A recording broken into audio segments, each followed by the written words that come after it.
In chapter 1, we found out that human beings, for the most part, are pretty good, but every one of us is morally flawed. And chapter 2 then is about a historical perspective on business ethics. A lot of times people will think, isn't the world getting worse? Aren't people getting worse? There seems to be more tragedies. There seems to be more unethical behavior. But let me tell you, I personally would not have liked to have been living in the 1800s, the 1700s, the 1600s, the 1500s, or any other time in history, because the world is getting better. The quality of life does improve over time. So chapter 2 is aimed at providing this historical framework for understanding where we're at today, because the present is based upon improvements to things that have gone wrong in the past. So the chapter begins with the arrival of Christopher Columbus in the new land. That was a business issue. Christopher Columbus was not just sailing for the fun of it. He was paid by the King and Queen of Spain to find gold wherever he could, and to find spices wherever he could. So that was a business venture. And the reason why Christopher Columbus sailed west was because if he went east, they were running into high tariffs by merchants in Constantinople. So there was a desire by the Christians in Western Europe to not want to deal with Muslims that were in the Middle East. So therefore, Christopher Columbus had the bright idea of sailing west to look for new trade routes. So even Christopher Columbus was being driven by the desire for profits and to conduct business, which is great because that's what drives a lot of life. When Christopher Columbus lands on the new land, he has to deal with the fact that there are Native Americans who are already living there. And how should he deal with the Native Americans? And unfortunately, it wasn't very pleasant because he enslaved a whole bunch of them, and he brought others of them back to Europe where they died.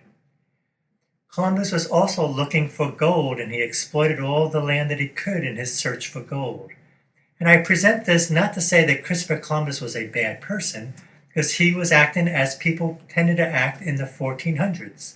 He was faced with decisions and with dilemmas, and he did the best that he can within the context that he was operating under. But unfortunately, it led to a lot of tragedies if you were on the wrong side of these issues, if you didn't have as much power or as much military as Christopher Columbus had. The next major evolutionary step in the history of the United States was the Jamestown settlements and Roanoke. And once again, they had tremendous labor issues in terms of using indentured servants and slaves to get the product that they needed to send back to Europe in order to make their money. Ethical issues continue over time. The world evolves over time in response to these ethical issues, leading up to the Revolutionary War. By the 1700s, unfortunately, Native Americans experienced genocide, and you don't see many of them around anymore by the 1700s. And instead, power rests with the white male Europeans arriving from Europe to create new governments in what's being called these British colonies.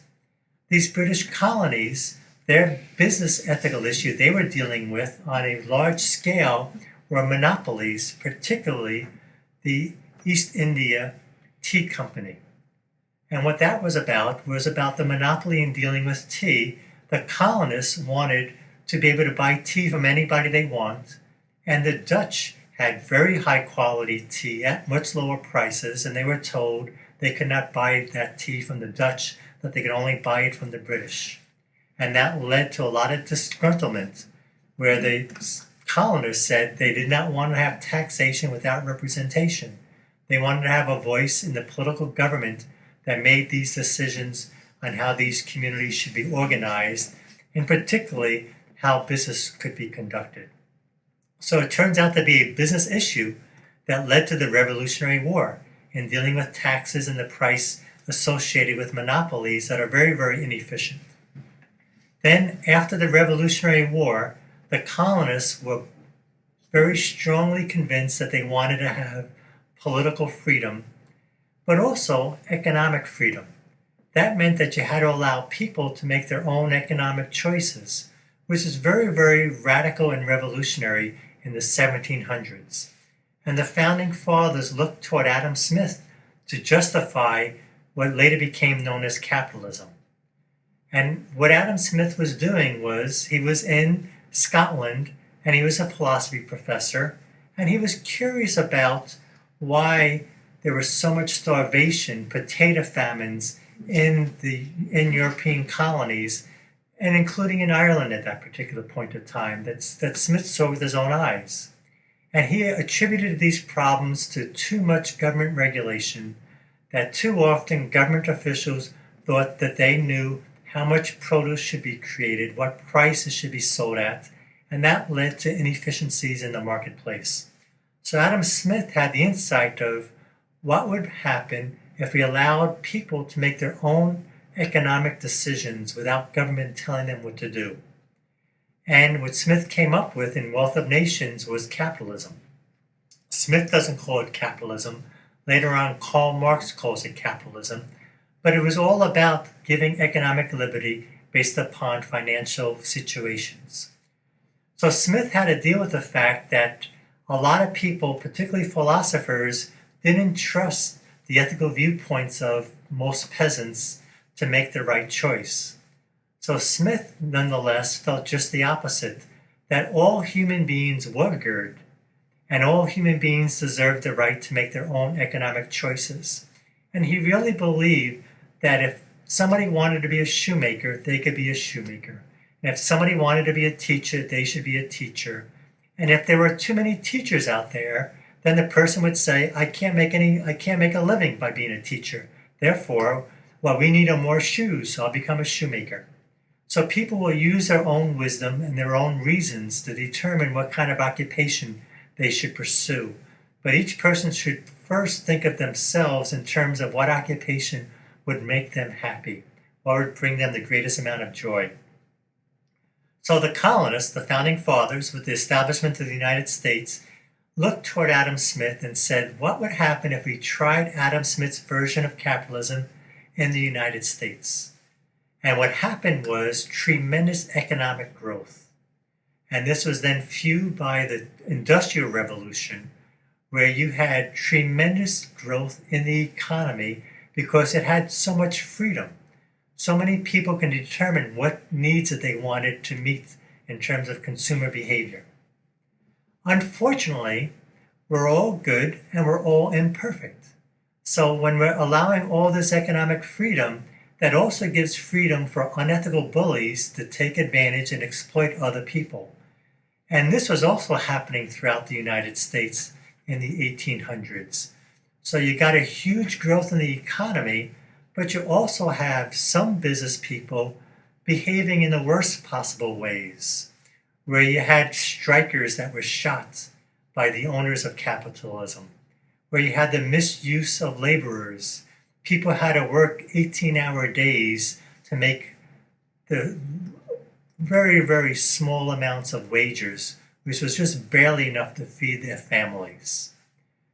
As Martin Luther King has said on many occasions, the arc of history is always toward justice. And that's pretty much what's happened throughout the United States. People saw these unethical behaviors that were being done by unethical bullies, and as a result of that, we created antitrust laws to say that no, we can't have monopolists exercise their power so rudely in terms of relationships with other people, particularly their employees. And then we have a whole set of regulations that were created, all aimed at making and improving the quality of life of laborers. These include a minimum wage, which came about in the 1930s following the Great Depression. And every year after that, you'll see new legislation that's passed, and this legislation is often the result of some unethical bully misbehaving, causing harm, and then people rise up and say, that is unjust, that is not right, and justice needs to be achieved in order to improve the quality of life in the United States. So if you look over, say, the 1900s, with each decade, you have a new set of regulations that were created. Now, some of these regulations are unnecessary because they protect the welfare of a few people. But most regulations, when they're created, start off with good intentions because they're protecting people from harms by unethical bullies. So when you reach the 1960s, you have consumers saying that there's too many products that are hurting us. So therefore, you have a bunch of consumer safety regulations. In the early 1970s, you have a bunch of environmental regulations. Why?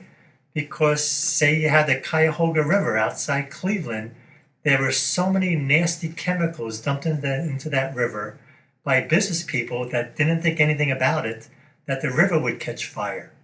So as a result of that, regulations, environmental regulations had to be created to say you can't dump toxic chemicals in a river that people are using.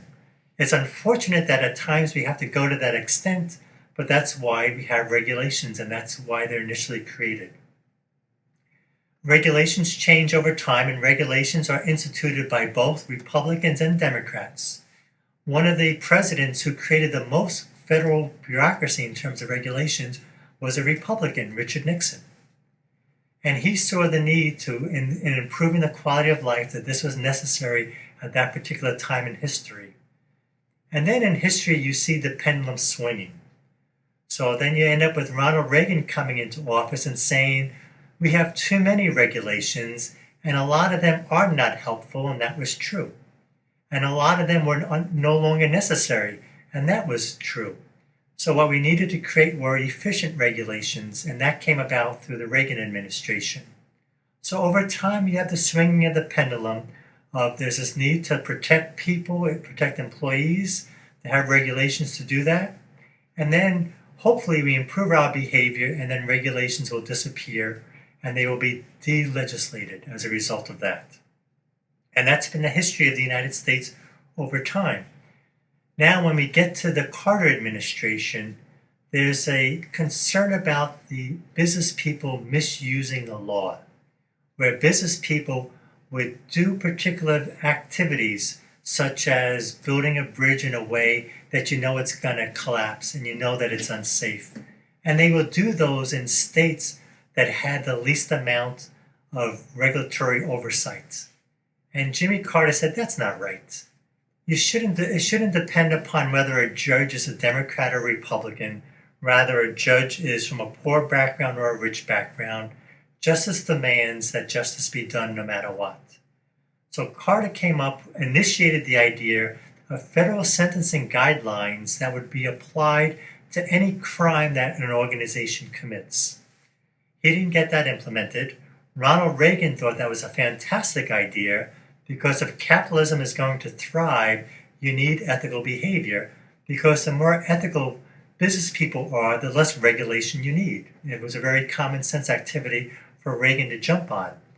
And then by the time George Bush became president in 1991, we had the passage of the federal sentencing guidelines. And it's a fascinating combination of activities where people came up with best practices in business ethics. And it was noted that we're a democracy. We can't shove these best practices down anybody's throat, but we can create incentives for implementing them. And what was determined in 1990 was no company has to implement these best practices. And in general, the federal sentencing guidelines, you can divide it into 16 different categories, which is what's outlined in the chapter. You don't have to implement any of these 16 best practices, such as, say, having a code of ethics and doing ethics training. But if, say, your company was involved in an embezzlement, what the judge will do is the judge will look at these best practices and say to you, your company that created the embezzlement, do you do any of these? And if you do all of these best practices, the judge looks at the chart of fines. Let's say the chart is for a fine of $1 million embezzlement is $1.2 million. If your organization does all of these best practices, the fine is only 5% of that 1.2 million because you're trying really, really hard. You have a code of ethics, you do ethics training, you don't retaliate when people convey unethical information or ethical information about unethical things that are going on. You're doing all these best practices. So therefore, your fine should be minimal. Let's say you're not doing any of these 16 best practices. In that case, you go to the fine, to the chart, and then you multiply it by 4. So if you're not doing any of these best practices and this embezzlement takes place, take that 1.2 million, multiply it by 4, and your fine is 4.8. So you don't have to do these best practices, but if you do them, your fine is minimal. And if you don't do them and something bad happens, then the judge throws the book at you. And the judge has the right to bankrupt an organization based upon the nastiness of the crime that was being created within the organization. Many executives are still unaware of the federal sentencing guidelines. The chapter ends with the optimal ethics systems model. And that model is one that I've created based upon the best practices in business ethics. And I build it off of the federal sentencing guidelines, which has a nice summary of some of the best practices, but not all of the best practices. So the chapter ends with a nice model, which outlines chapters 3 through chapter 12 in the whole flow of the book. And it's about the best practices in each of those segments of organizational operations.